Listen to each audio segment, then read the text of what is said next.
जीवन के परम रहस्य के संबंध में तीन दृष्टियां। एक दृष्टि है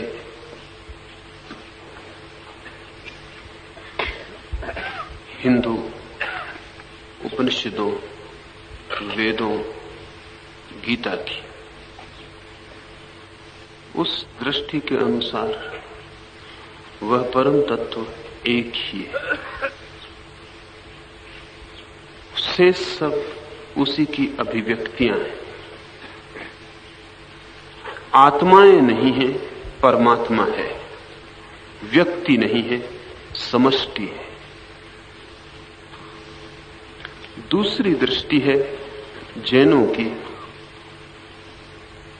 वह परम तत्व एक नहीं है, असंख्य, अनेक है। परमात्मा नहीं है, आत्माएं हैं। समष्टि नहीं है, व्यक्ति है। तीसरी दृष्टि है बौद्धों की। बौद्धों के अनुसार न तो परमात्मा है और न आत्मा है, न तो समष्टि है और न व्यष्टि है, परम शून्य है। ये तीनों बड़ी विपरीत दृष्टियां हैं और हजारों वर्ष तक इन तीनों दृष्टियों के बीच विवाद चलता रहा है। कोई निष्पत्ति, कोई निष्कर्ष भी नहीं निकलता है। इन तीनों दृष्टियों को प्रस्तावित करने वाले लोग परम ज्ञानी हैं। इन तीनों दृष्टियों का समर्थन अनुभवियों के द्वारा हुआ है, जिन्होंने जाना है। इसलिए बड़ी कठिनाई है कि इतना बड़ा भेद क्यों। पंडितों में विवाद हो, समझ में आ जाता है, क्योंकि अनुभव तो वहां नहीं है, शब्दों का जाल है, सिद्धांतों की तार्किक व्याख्या और व्यवस्था है, भीतर का कोई अनुभव नहीं। लेकिन महावीर, बुद्ध या शंकर वे पंडित नहीं। वे जो कह रहे हैं वो किसी विचार का प्रतिपादन नहीं, वो कोई फलसफा नहीं। वे अपने अनुभव को ही कह रहे हैं। उन्होंने जो जाना है वही कह रहे हैं और उनके जानने में रत्ती भर भूल नहीं। फिर इतना बड़ा विवाद क्यों? इस कारण भारत की पूरी जीवनधारा तीन हिस्सों में बंट गई, हिंदुओं की, जैनों की, बौद्धों की। तीन चिंतनाएं भारत के मन पर हावी रही और निर्णय न हो सकने से भारत का मन भी दुविधाग्रस्त हो गया है। इसे थोड़े गहन और सूक्ष्म से समझना जरूरी है। मेरे देखे इन तीनों में रत्ती भर भी भेद नहीं है। वक्तव्य बिल्कुल भिन्न है, सार जरा भी भिन्न नहीं है। और वक्तव्य केवल भिन्न नहीं है, बिल्कुल स्पष्ट रूप से विपरीत है। लेकिन प्रयोजन और अभिप्राय एक है। जो उस एक अभिप्राय को नहीं देख पाता, वो समस्त धर्मों के बीच एकता को भी कभी नहीं देख पाएगा। फिर भी इन तीन जीवन धाराओं ने अलग अलग प्रतिपादन किए, उसके कारण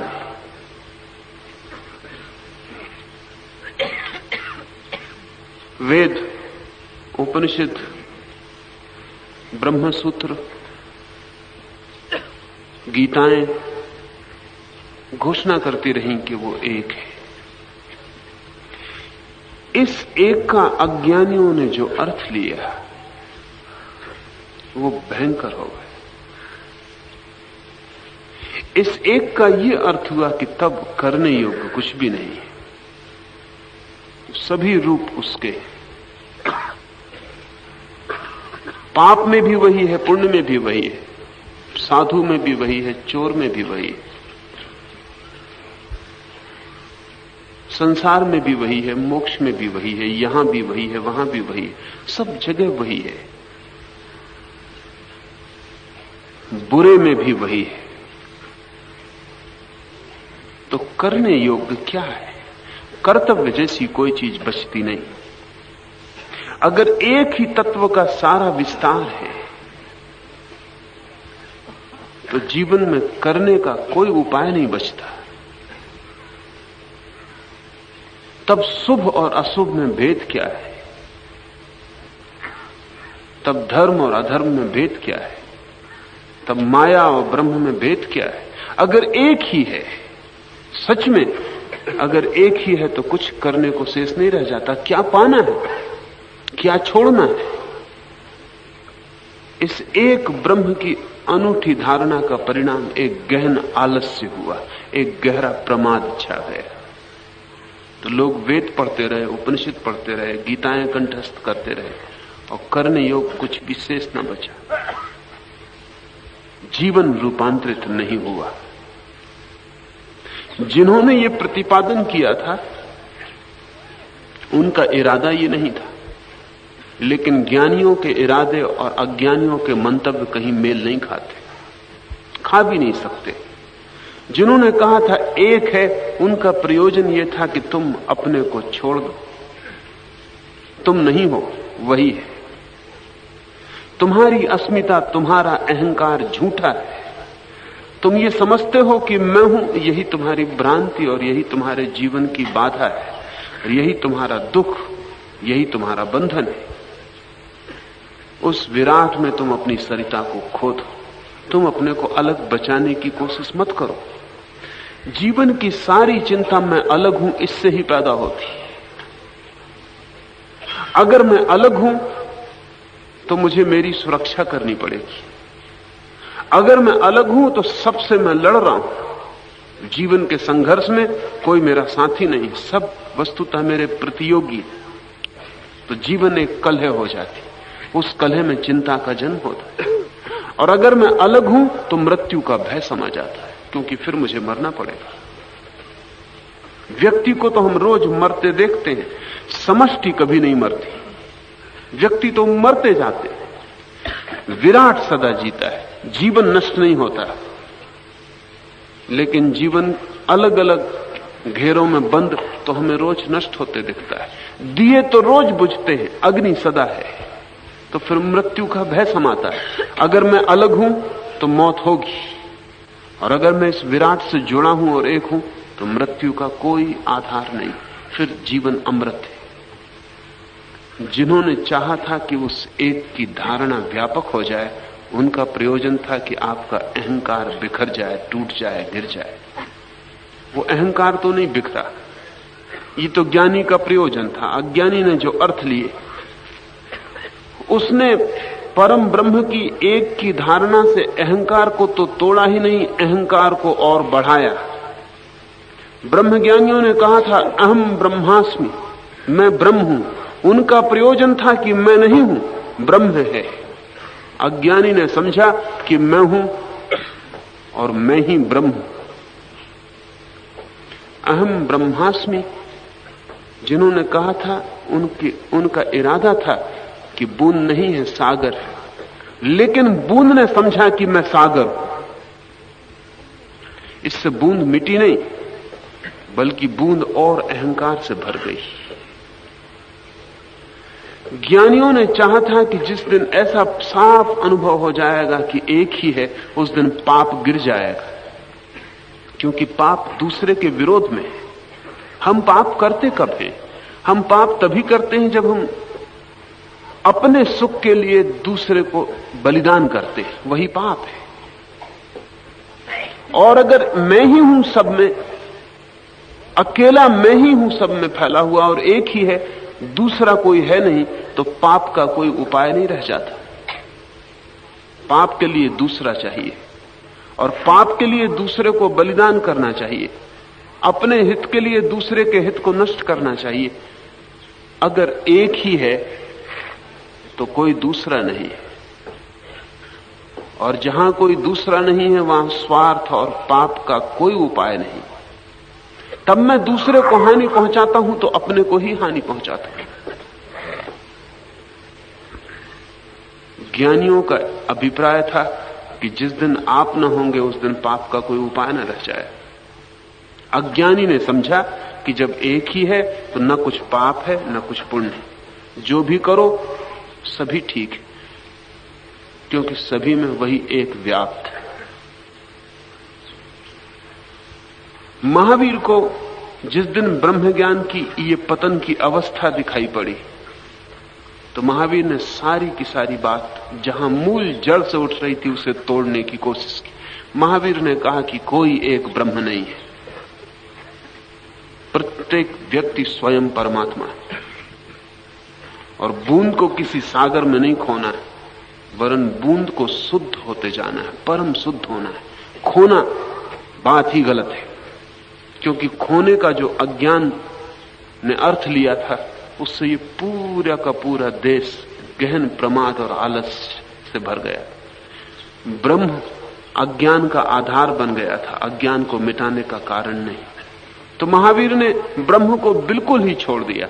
महावीर ने कहा कि ब्रह्म जैसी कोई चीज है ही नहीं, बस व्यक्ति आत्मा है और तुम्हें शुद्ध होना है, परिशुद्ध होना है। और पाप पाप है, पुण्य पुण्य है, और सभी में एक ही नहीं छाया हुआ है। बुरा बुरा है और भला भला है, और दोनों के बीच की भेद रेखा साफ रखनी, उसे भेद रेखा को खो नहीं देना। इसलिए महावीर ने अपने विचार को भेद विज्ञान कहा। उपनिषद कहते हैं अभेद, और महावीर ने अपनी पूरी पद्धति को कहा भेद का स्पष्ट बोध। गलत कहां है, सही कहां है, शुभ कहां है, अशुभ कहां है, साधुता कहां शुरू होती है, असाधुता कहां शुरू होती है, संसार कहां समाप्त होता है और मोक्ष कहां शुरू होता है। इसका ठीक ठीक विवेक और भेद ही अध्यात्म का महावीर ने आधार बनाया कि प्रत्येक व्यक्ति अलग है, उसे कहीं खोना नहीं है। और जब प्रत्येक व्यक्ति अलग है तो सारी जिम्मेवारी अपने ऊपर है।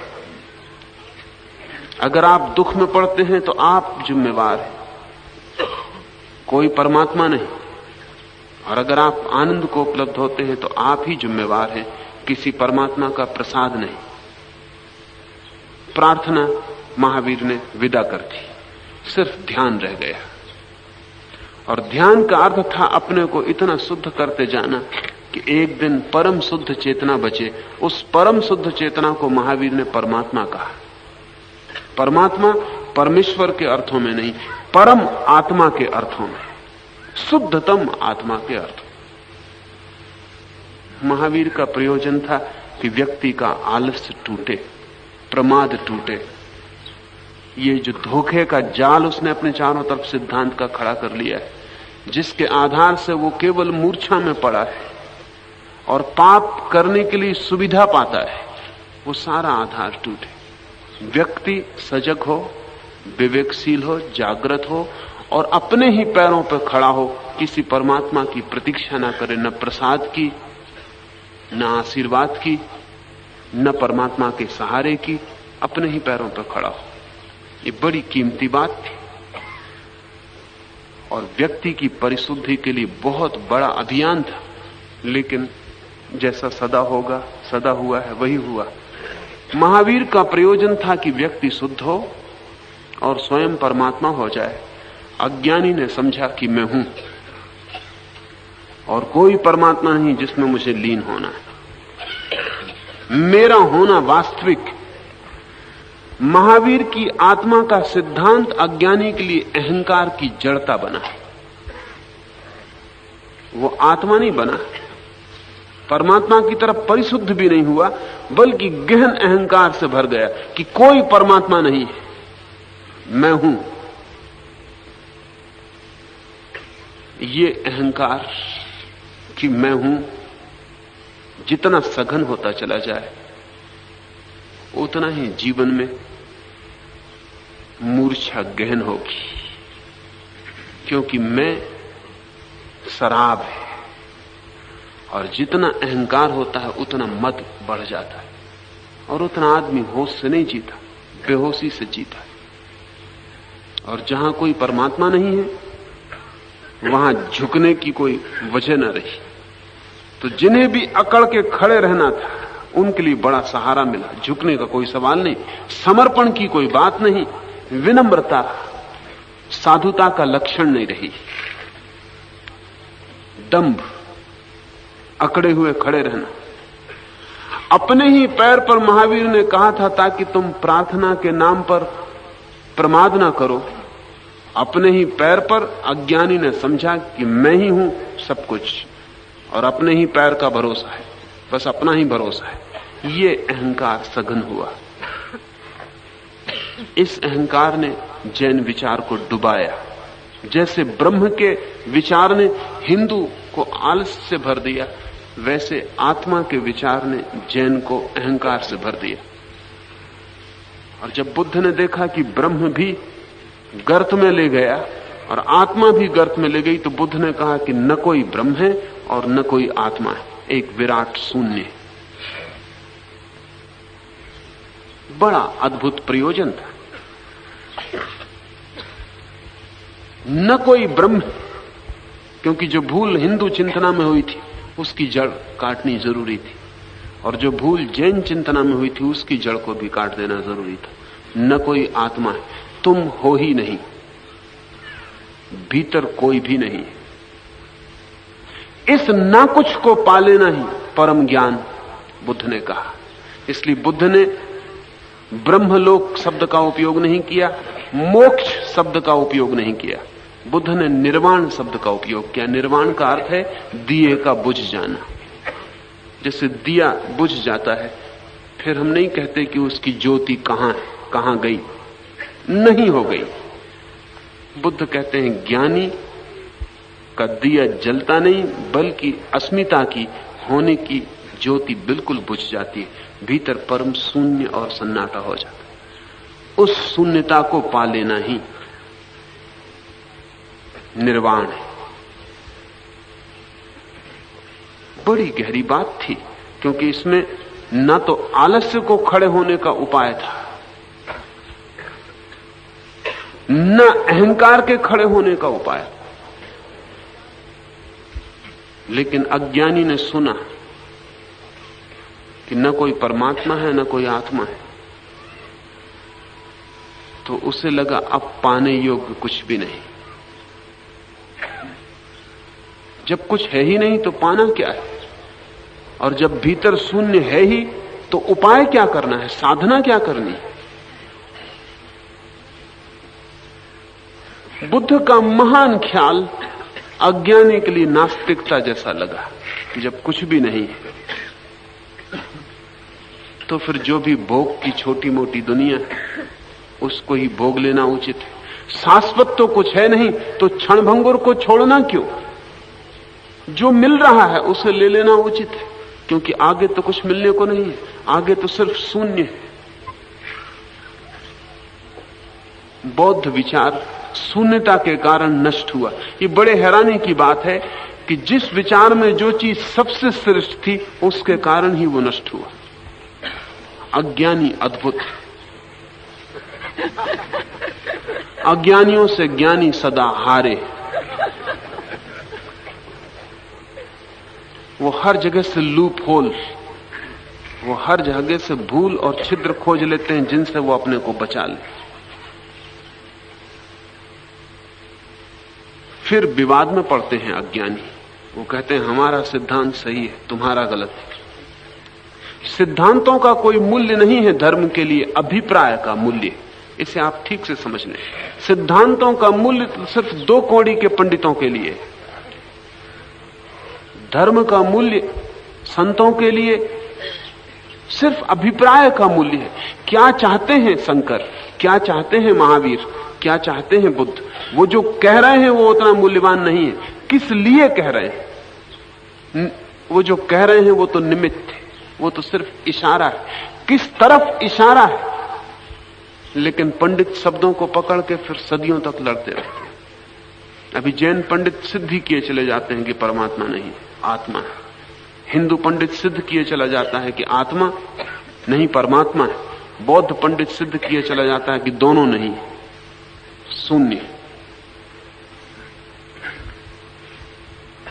किसी के सामने कुछ सिद्ध करने का सवाल ही नहीं है। अभिप्राय समझने की बात है, इशारे समझ लेने की बात है।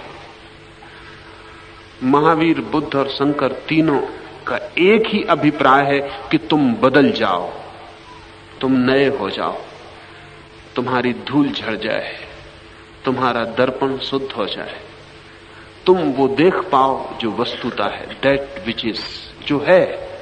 उसको ब्रह्म कहो, निर्वाण कहो, शून्य कहो, आत्मा कहो, सब शब्द हैं, सब कोरे शब्द हैं, कोई भी शब्द का उपयोग किया जा सकता है, लेकिन जो है वो अनाम है, उसको तुम जान पाओ, इतना अभिप्राय है। लेकिन वे जो कहते हैं हम उस पर विवाद करते हैं, वे जो कहते हैं हम उस पर चलते नहीं, वे जो कहते हैं हम उस पर चिंतन मनन करते हैं, वे जो कहते हैं उस पर हम ध्यान नहीं करते, वे जो कहते हैं उससे हम बुद्धि को भर लेते हैं, लेकिन उससे हमारे प्राणों का कोई रूपांतरण, कोई क्रांति घटित नहीं होती। तो सब हार गए। और हर बार जब भी कोई परम ज्ञान को उपलब्ध होता है तो उसे बड़ी कठिनाई होती है कि आपसे क्या कहे, कैसे कहे, क्योंकि हजार उपाय खोजे गए हैं, लेकिन आप हर उपाय से अपने को बचा लेते। नए नए उपाय खोजे जाते हैं। थोड़े बहुत लोग जो बहुत चालाक नहीं है, सरल, वो उन उपायों से लाभ उठा लेते। जो चालाक है वो फिर तरकीब निकाल लेते।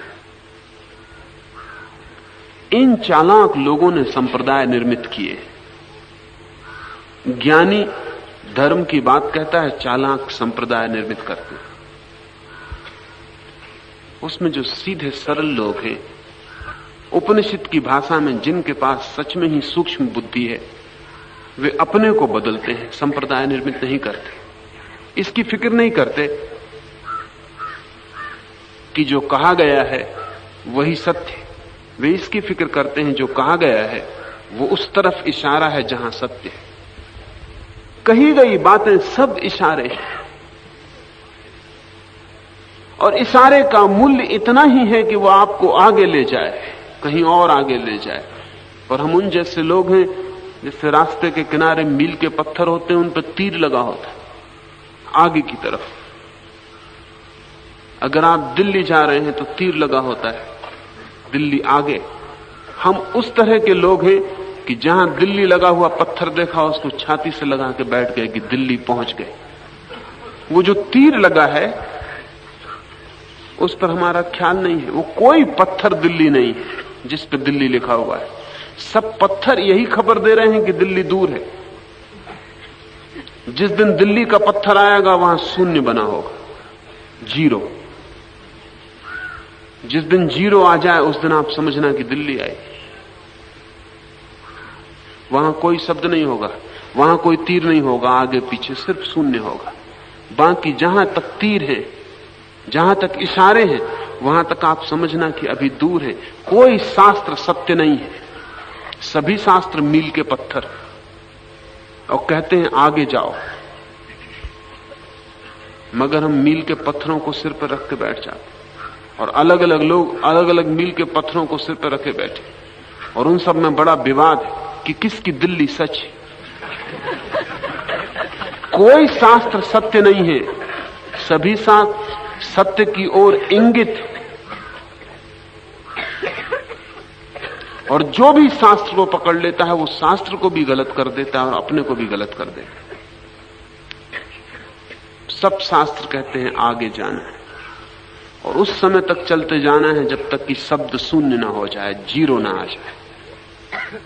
और जिस दिन शून्य आता है उस दिन पता चलता है कि सब विभिन्न इशारे, ज्ञानियों की अलग अलग चेष्टाएं, उपाय, डिवाइसेस इस शून्य तक पहुंचाने के लिए थे, इस अनाम निशब्द मौन तक पहुंचाने के लिए थे।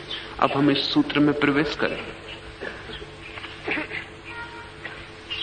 समस्त प्राणियों के अंतरात्मा रूप परमेश्वर एक होते हुए भी विभिन्न देहधारियों में प्रविष्ट होकर उन्हीं के रूप वाला बना हुआ है।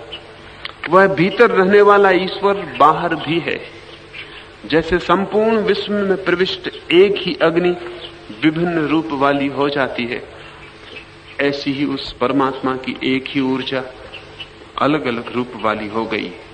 रूप भिन्न है, उनके भीतर जो छिपा हुआ अरूप शक्ति है वह एक है।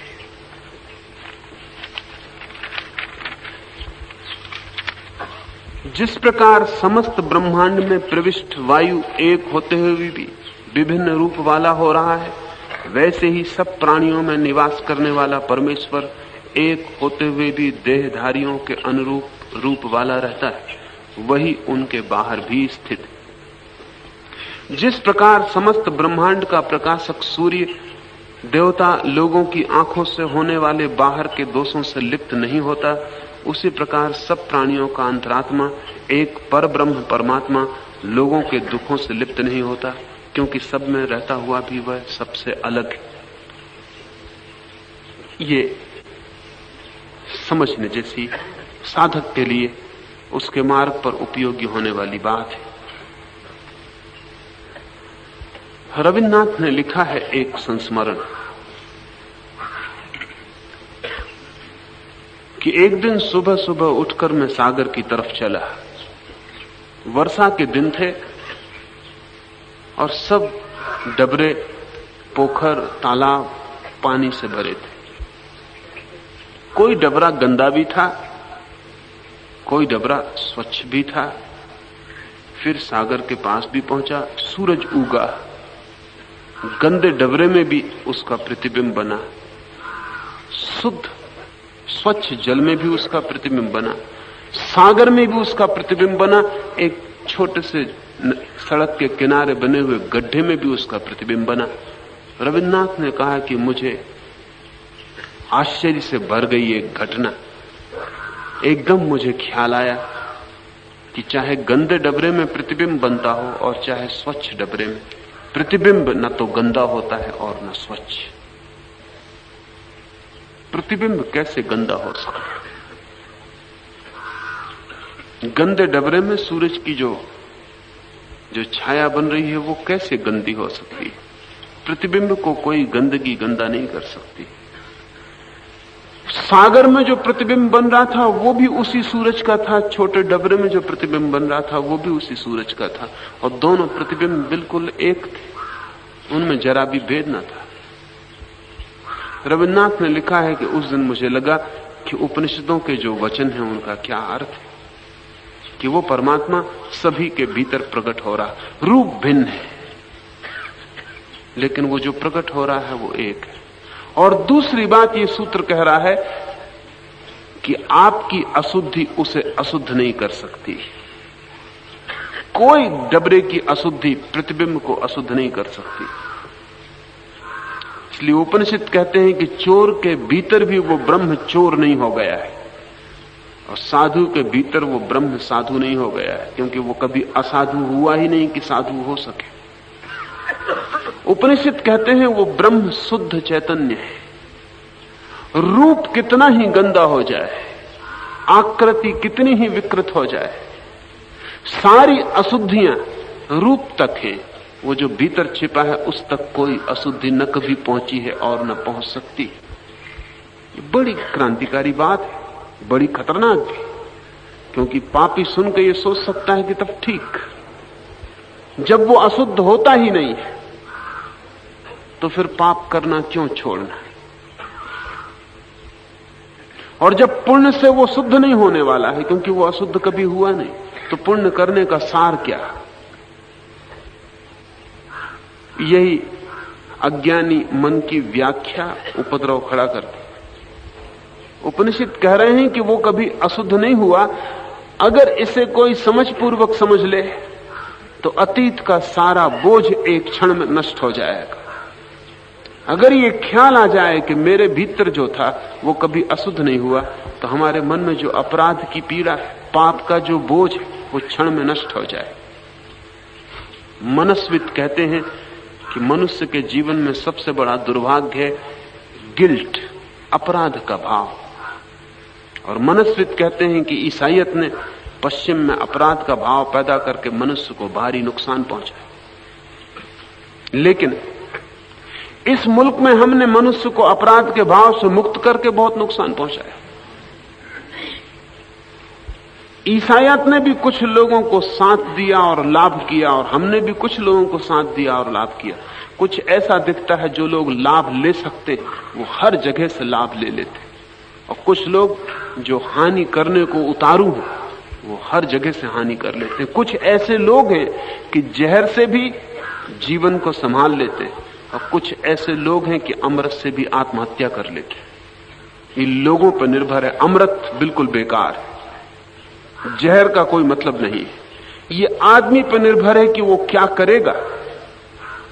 ईसाइयत ने पश्चिम में जोर दिया कि आदमी पाप में जन्मा है, मूल आदमी का पाप में जन्म है, और ईश्वर ने आदमी को निकाला है बहिष्ठ से क्योंकि उसने पाप किया, उसने ईश्वर की आज्ञा का उल्लंघन किया।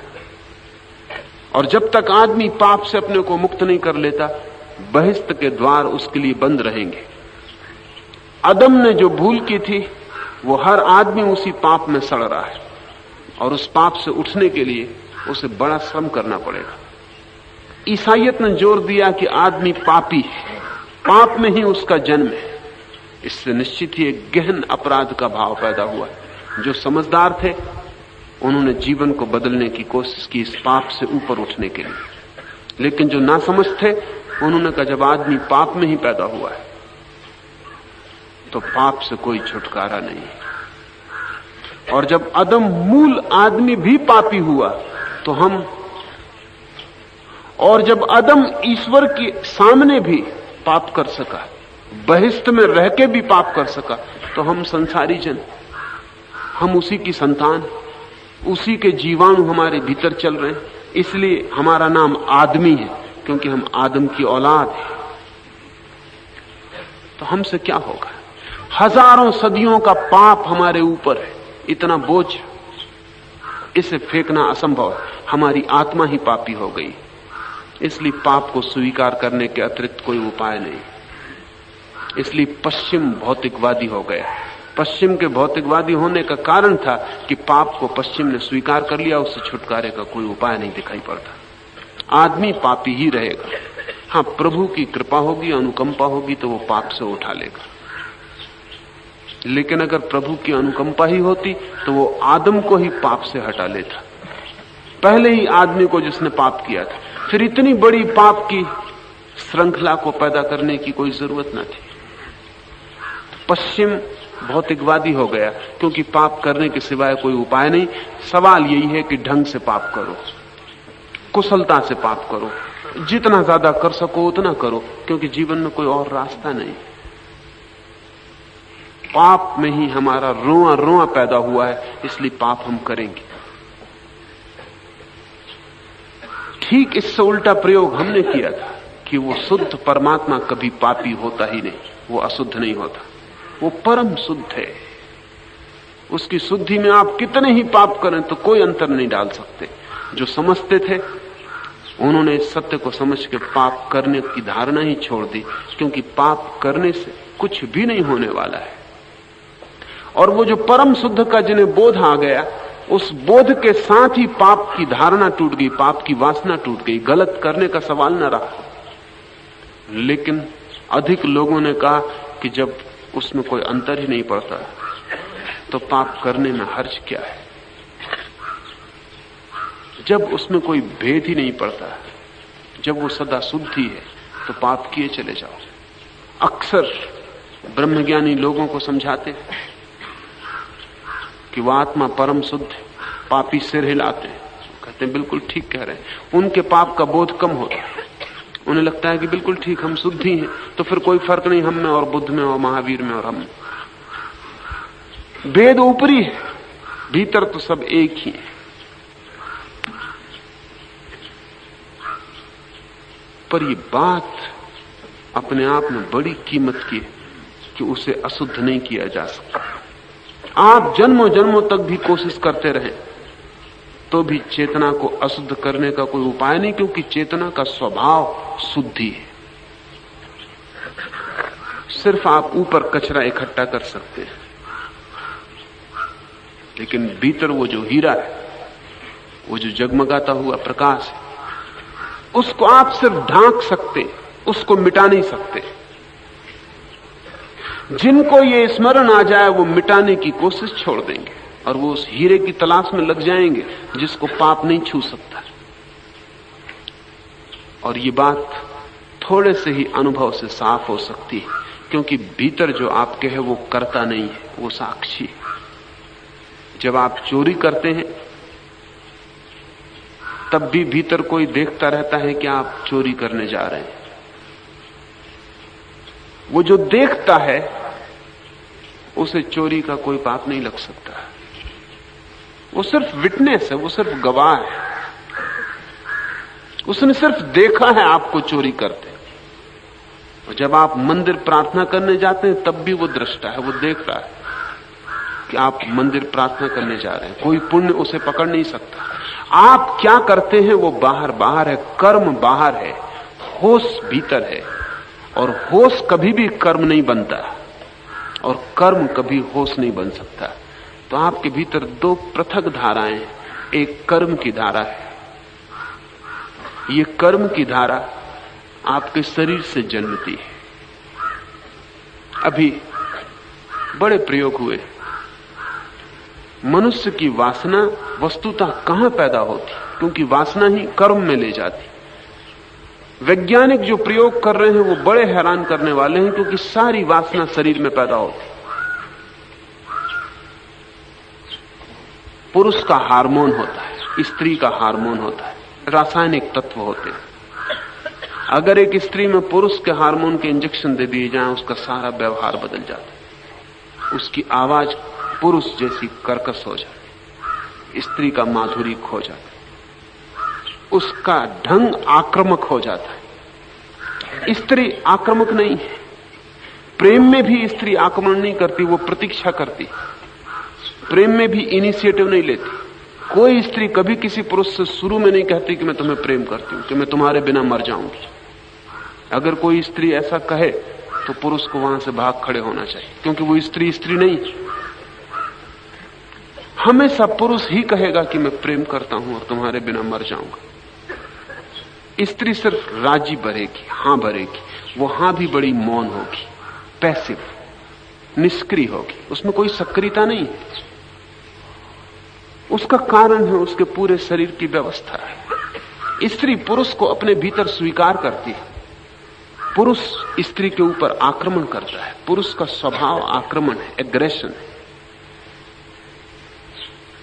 लेकिन अगर पुरुष के हार्मोन का इंजेक्शन स्त्री को दे दिया जाए तो स्त्री आक्रामक हो जाती। अगर स्त्री के हार्मोन का इंजेक्शन पुरुष को दे दिया जाए तो वो निष्क्रिय हो जाता। वो बैठा प्रतीक्षा करेगा कि कोई स्त्री आए और आक्रमण करे।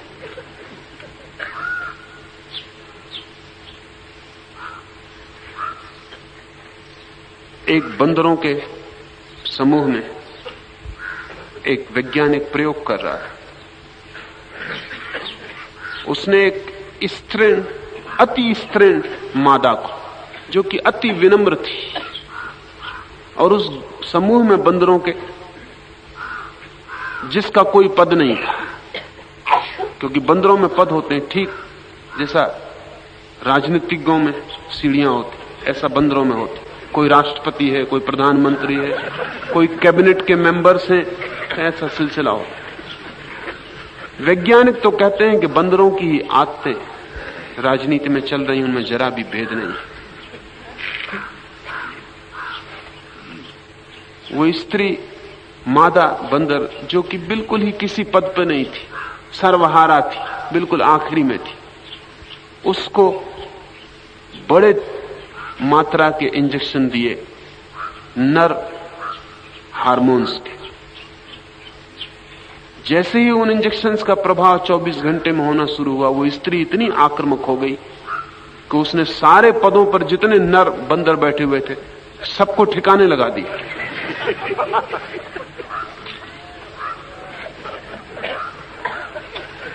वो करीब करीब इंदिरा गांधी की तरह ऊपर है।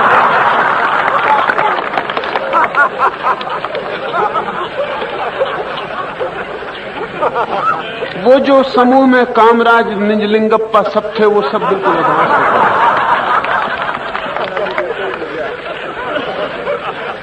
इस वैज्ञानिक ने लिखा है कि बड़े पुराने लड़ाके, उनको उसने सबको ठीक कर दिया, वो सब उदास होकर बैठ गए। उसने उन पर ऐसा कब्जा कर दिया कि वो उनको जरा उत्पात और ऊधम भी ना करने दे, जो कि बंदर का स्वभाव है।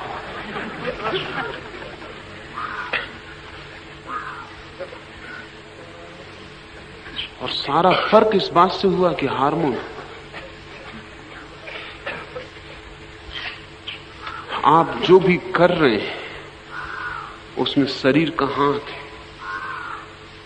आपके व्यवहार में, आपके उठने बैठने में, चलने में, आपकी वासनाओं में, आपकी इच्छाओं में, आपकी दौड़, महत्वाकांक्षा में, संघर्ष में, सब में हार्मोन का हाथ है।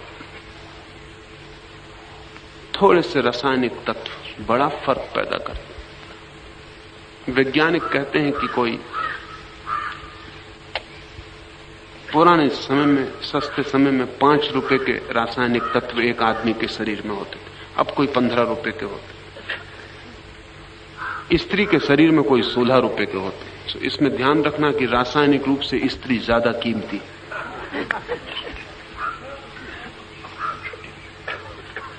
बस वो 1 रुपए के रासायनिक तत्वों का स्त्री पुरुष में फर्क है। और इसलिए अब वैज्ञानिक कहते हैं कि स्त्री शरीर को बाद में भी इंजेक्शन देकर पुरुष बनाया जा सकता है, पुरुष के शरीर को स्त्री बनाया जा सकता है। और इस सदी के पूरे होते होते आप निर्णय भर कर लें कि आपको स्त्री होना है कि पुरुष होना है, वो हो सकेगा। उसमें कोई कठिनाई अब प्रयोग के रूप में नहीं रह गई है। फिर एक आदमी चोरी कर रहा है और एक आदमी हत्या कर रहा है और हिंसा कर रहा है। वैज्ञानिक कहते हैं इनका भी कारण शारीरिक है, इसलिए हम जो दंड देते हैं वो नासमझी। वो ऐसे ही है जैसे कोई आदमी टीबी का बीमार है, आप उसको सजा कर देंगे तुमको टीबी क्यों हुई। अब वो आदमी क्या कर सकता है। एक आदमी हत्यारा सिद्ध होता है, वैज्ञानिक कहते हैं कि हम सजा उसको देते रहे, क्योंकि हत्या का विज्ञान हम अब तक नहीं समझ पाए कि कौन से तत्व उसके शरीर में उसे हत्या के लिए प्रेरित करते। बजाय उसको हत्या कर सजा देने के, उसको फांसी लगाने के, जिंदगी भर जेल में रखने के, बेहतर होगा उसके हार्मोन बदल देना। वो काम एक इंजेक्शन से भी हो सकेगा। ये खोज कीमती है लेकिन खतरनाक भी। हर कीमती खोज खतरनाक होती क्योंकि अज्ञानियों के हाथ में लगती। इसका मतलब यह हुआ कि अगर हम हत्यारे को गैर हत्यारा बना सकते हैं सिर्फ इंजेक्शन देके, तो हम गैर हत्यारों को हत्यारा बना सकते हैं इंजेक्शन देके। मुल्क युद्ध में हो तो आप अपने सारे मिलिट्री के जवानों को इंजेक्शन दे सकते हैं, वो बिल्कुल पागल होकर हत्या में लग जाएं। उनसे फिर कोई मुल्क जीत नहीं सकेगा दूसरा, जिसको वो कला पता नहीं। मुल्क में बगावत हो रही हो, लोग विद्रोही हो, आंदोलन कर रहे हो, सिर्फ इंजेक्शन देने की जरूरत है, वो बिल्कुल जी हजूर हो जाए। वो बिल्कुल बैठ के पूंछ हिलाने लगेंगे आपकी प्रशंसा। खतरनाक है खोज, लेकिन अर्थपूर्ण भी। और भारतीय मनीषा बहुत दिन से ये कह रही कि वो भीतर जो छिपा है वो सिर्फ साक्षी है, वो करता नहीं है।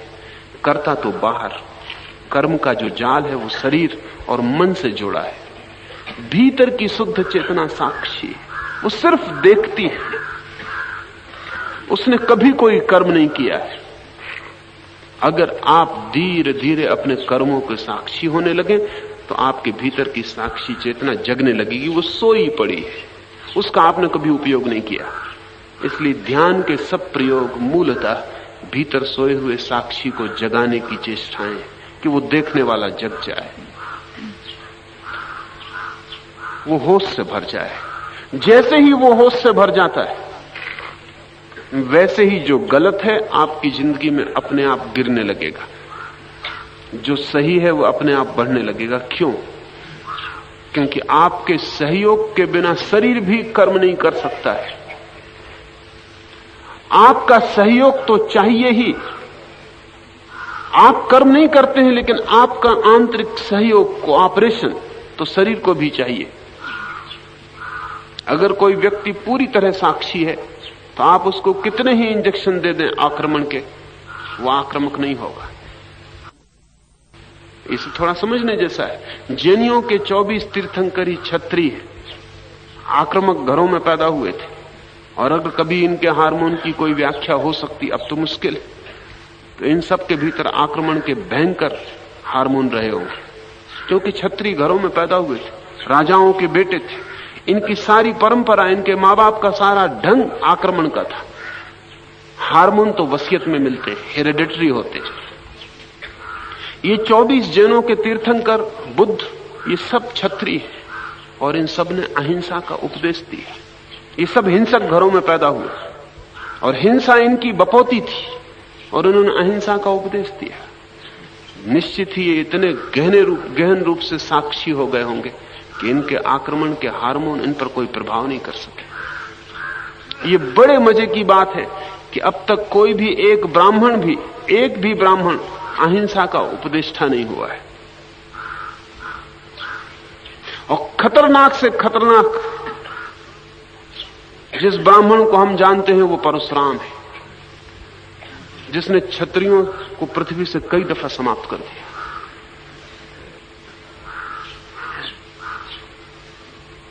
और ये 25 एक बुद्ध और 24 जैनों के तीर्थंकर, ये सब क्षत्रिय हैं जिनके खून में लड़ाई थी, लेकिन ये अहिंसा का उपदेष्टा बन सके। परशुराम और इनके बीच एक ही बात घट रही। परशुराम भी साक्षी है, और साक्षी हो के परशुराम ने जाना उसके ब्राह्मण के हार्मोन सारे के सारे अहिंसा के। लेकिन साक्षी हो के परशुराम को दिखाई पड़ा कि क्षत्रियों ने भयंकर उत्पात कर रखा है, सारे जीवन को उपद्रव से भर दिया है। इनके कारण ही हिंसा है। हिंसा को मिटाने के लिए परशुराम ने सारे क्षत्रियों का सफाया शुरू कर दिया। एक ब्राह्मण इतनी हिंसा कर सकता है अगर साक्षी जगे, तो कर्म से अपने को अलग कर लेता, फिर सोच पाता है कि क्या करना उचित है और क्या करना उचित नहीं। ये 24 जैनों के तीर्थंकर और एक बुद्ध, ये सब क्षत्रिय हैं। इनके पास लड़ाई का तत्व है, इनके खून में लड़ाई है, लेकिन साक्षी भाव ने दिखाया कि लड़ाई व्यर्थ है और उससे कुछ परिणाम नहीं निकलता। वे शांत हो गए और उनके जीवन से हिंसा बिल्कुल गिर गई। साक्षी भाव हो तो हार्मोन का प्रभाव नष्ट हो जाता है, ये मैं कह रहा हूं। फिर चाहे परशुराम की तरह नष्ट हो, चाहे महावीर की तरह नष्ट हो, लेकिन साक्षी चेतना अपना निर्णय करती, शरीर उसका मालिक नहीं रह जाता। शरीर उसको नहीं खींच सकता। साक्षी चेतना अपने ही जीवन को अपनी ही सहजता से जीने लगती। साक्षी चेतना का अपना ही अपनी गति है, वो गति परम स्वतंत्र है। और दूसरी बात, साक्षी चेतना कुछ भी करे, करते हुए भी जानती है कि मैं करने वाली नहीं हूं, मैं सिर्फ साक्षी हूं। इसलिए मैं मानता हूं कि परशुराम को कोई पाप लगा नहीं होगा, लग नहीं सकता। परशुराम भी समझने जैसा व्यक्तित्व है, कोई पाप लगा नहीं होगा, क्योंकि बड़े साक्षी भाव से यह हत्या की गई थी। कृष्ण इसी हत्या की सलाह अर्जुन को भी गीता में दे रहे हैं कि तू साक्षी भाव से, इसकी फिक्र छोड़ के कि तू करता है, मात्र निमित्त, मात्र साक्षी, तू इस युद्ध में उतर जा। अर्जुन की तकलीफ यह है कि वो साक्षी नहीं हो पा रहा है। उसे बार बार ऐसा लग रहा है कि मैं कर रहा हूं, मैं हत्या करूंगा अपने प्रियजनों की। वो आइडेंटिफाइड है, वो अपने कर्म से अपने को जोड़ रहा है। कृष्ण की पूरी चेष्टा यह है कि तू अपने कर्म से अपने को मत जोड़। कर्म तो तू विराट पे छोड़ दे, प्रकृति पर, परमात्मा पर। तू सिर्फ साक्षी होकर बोधपूर्वक जो इस घड़ी में ठीक मालूम पड़ता है वो तू कर, और करते वक्त भी जान कि तू करने वाला नहीं है।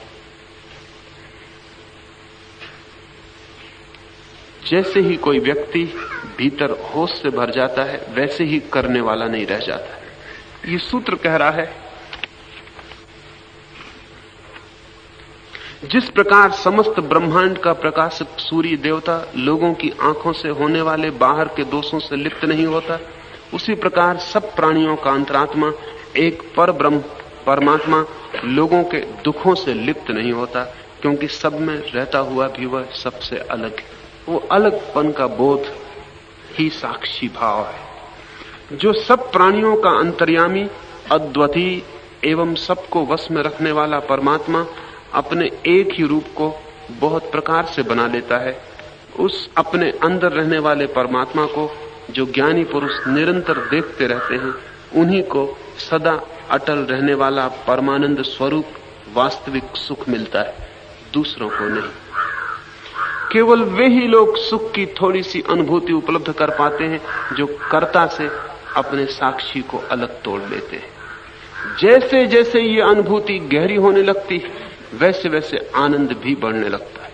आखिरी क्षण में जब साक्षी बिल्कुल ही पृथक हो जाता है, देखने वाला करने वाले से बिल्कुल अलग हो जाता है, तो परम आनंद की अनुभूति होती है। जो नित्यों का भी नित्य है, चेतनों का भी चेतन है और अकेला ही इन अनेक जीवों के कर्म फल भोगों का विधान करता है, उस अपने अंदर रहने वाले पुरुषोत्तम को ये जो ज्ञानी निरंतर देखते रहते हैं, उन्हीं को सदा अटल रहने वाली शांति प्राप्त होती है, दूसरों को नहीं।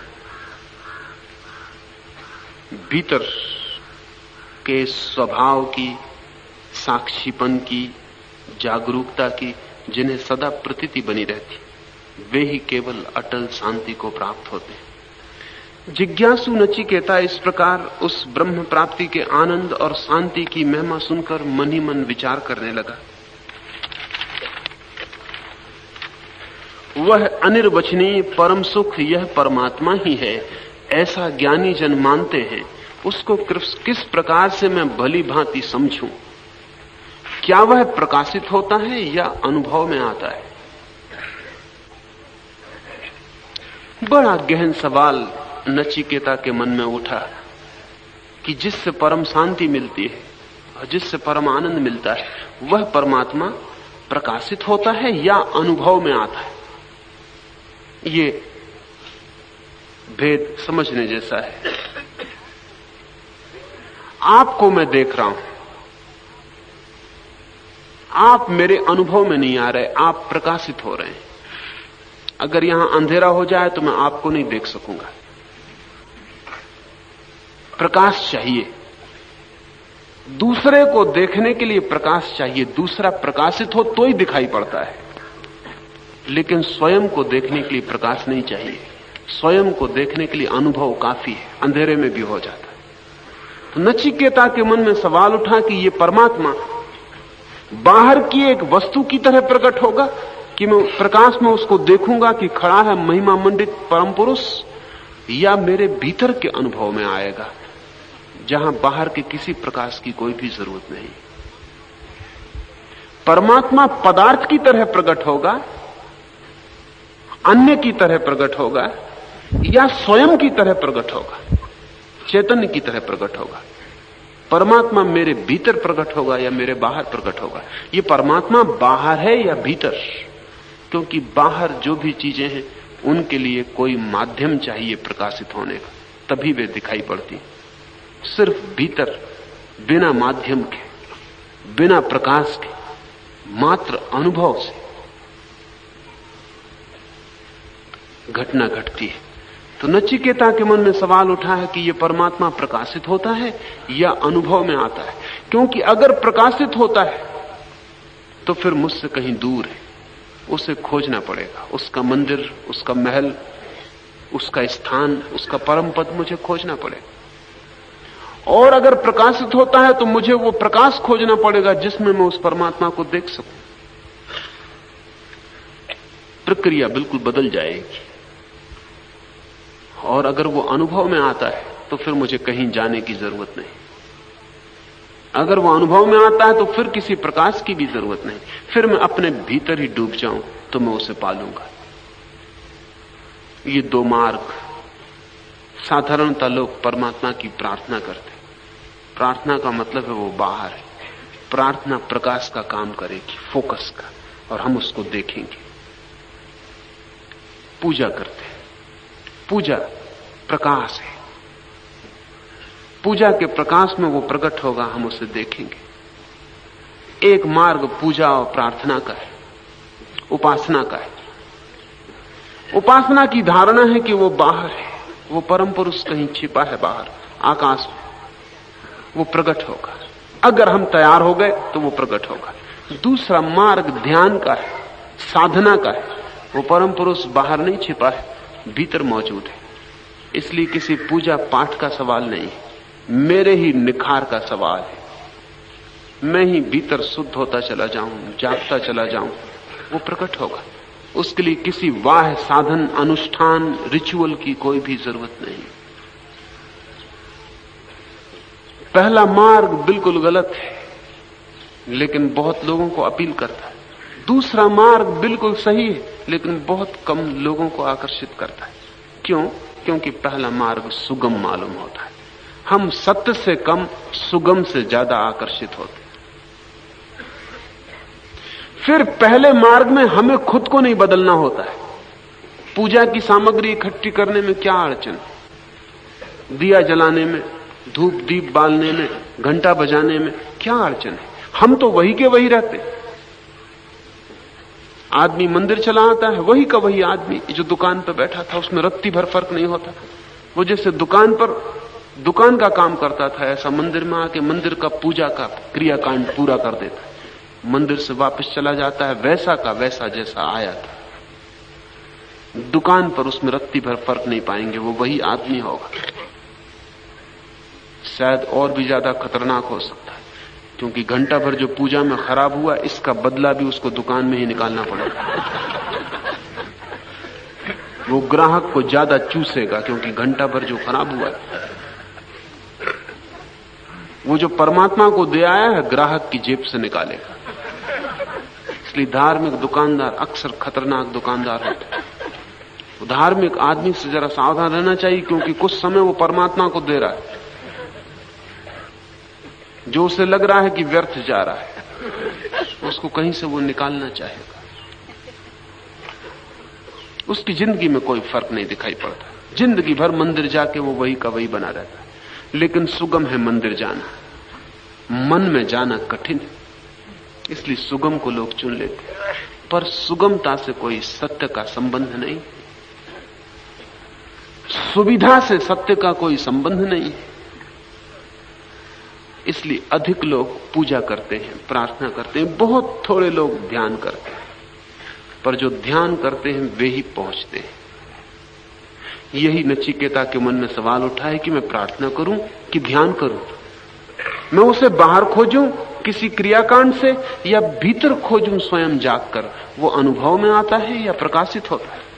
नचिकेता के इस आंतरिक भाव को समझकर यमराज ने कहा, वहां न तो सूर्य प्रकाशित होता है, न चंद्रमा और तारों का समुदाय ही प्रकाशित होता है, और न ये बिजलियां ही वहां प्रकाशित होती। फिर यह लौकिक अग्नि, ये दिए तुम जो जलाते हो, ये इनसे वह कैसे प्रकाशित हो सकता है? क्योंकि उसी के प्रकाश के ऊपर बतलाए हुए सूर्यादि सब प्रकाशित होते हैं। उसी के प्रकाश से ये संपूर्ण जगत प्रकाशित होता है। सूरज निकला हो तो हम उसे कैसे जानते हैं? मुल्ला नसरुद्दीन एक दिन सुबह अपने नौकर से कह रहा था कि तू जरा बाहर जाके देख, सर्दी बहुत है, सूरज निकला कि नहीं। उस आदमी ने लौट के कहा कि बाहर तो घुप अंधेरा है। तो नसरुद्दीन ने कहा, दिया जला के देख, सूरज निकला कि नहीं। सूरज को देखने के लिए किसी दिए की कोई जरूरत तो है नहीं। सूरज स्वयं प्रकाशित है। असल में दूसरे चीजों को हम सूरज के प्रकाश से देखते हैं, सूरज को किसी प्रकाश से नहीं देखते। यम कह रहा है कि सूर्य का प्रकाश भी उसके ही प्रकाश से प्रकाशित है। सूरज के पीछे भी उसी की ऊर्जा छिपी है। सारी अग्नि में वही जल रहा है, सारी किरणें उसी की हैं। इसलिए तुम उसे किसके प्रकाश में देखोगे? उसे देखने के लिए किसी प्रकाश की कोई जरूरत नहीं, क्योंकि वह स्वयं ही प्रकाश का मूल स्रोत और आधार है। वह अनुभव से देखा जाएगा, प्रकाश से नहीं। मूल स्रोत में सरक के देखा जाएगा। उसके लिए कोई दिया लेके खोजने की आवश्यकता नहीं। उसे खोजने के लिए कहीं भी नहीं जाना है, अपने ही भीतर अपने जीवन के मूल स्रोत में सरक जाना है। वो वहां मौजूद है, उससे ही सब प्रकाशित है। आंखें उसी से देख रही हैं, चांद तारे उसी से ज्योतिर्मय, सारा अस्तित्व उसकी ही धड़कन। उसे जानने के लिए किसी माध्यम की कोई भी जरूरत नहीं। उसे हम इमीडिएट इसी क्षण जान सकते हैं, क्योंकि कोई माध्यम आवश्यक नहीं है। उसका ज्ञान सीधा हो सकता है, उसका ज्ञान परोक्ष नहीं है। ध्यान के लिए तैयार हो।